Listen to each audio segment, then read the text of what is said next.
him, you know. Brian Petiprin celebrating a new life as he holds his godson for the first time.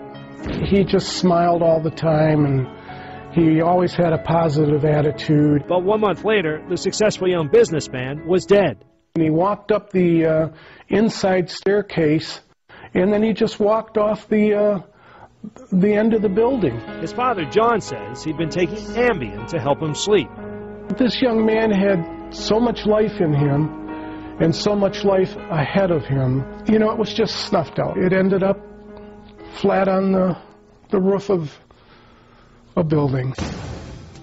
3 nights after this mother of 6 started taking Ambien, she found herself in handcuffs, charged with a DUI and a hit and run for hitting this hydrant in a sleep-driving stupor. The next thing I remember, I'm coming home from the police station. And this attorney says a client of his spun out of control on an airplane after taking Sleepman tablets, another name for Ambien, prescribed to him in Hong Kong. He started screaming for his wife, tried to kick out the airplane window, and they ended up handcuffing him and then duct taping him to hold him down. Susan Konolask calls them all Ambien zombies. And it was just horrific for me to see people walking around like Night of the Living Dead out there. Lask is an attorney who filed a class action lawsuit on behalf of Ambien users.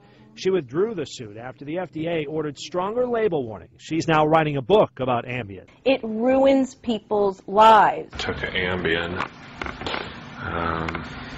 This is a good one. Here on YouTube, users document Ambien tripping, filming their Ambien antics, chronicling bizarre behavior. So you'll sleep, eat, and drive without remembering you did it.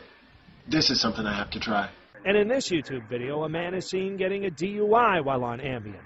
The sleep aid's also making tabloid headlines linked to Heath Ledger, Tiger Woods, Patrick Kennedy.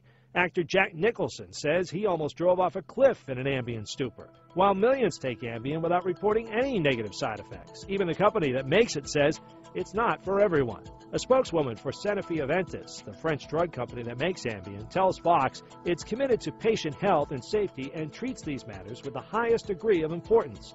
But she says they are aware that sleepwalking or driving while not fully awake may occur and cautions that alcohol may increase these behaviors. Although Brian Petiprin and James Crawford's client had consumed modest amounts of alcohol, Linda Fuller says she was charged with a DUI, even though she doesn't drink. Her attorney, Amy McDonald.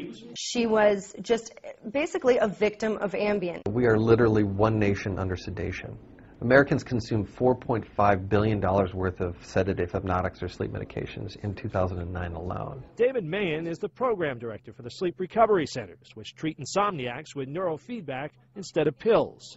We have a seamless process that allows people to be able to get off those medications but still be able to maintain a better quality sleep than when they were on them. What kind of sports you gonna play, boy?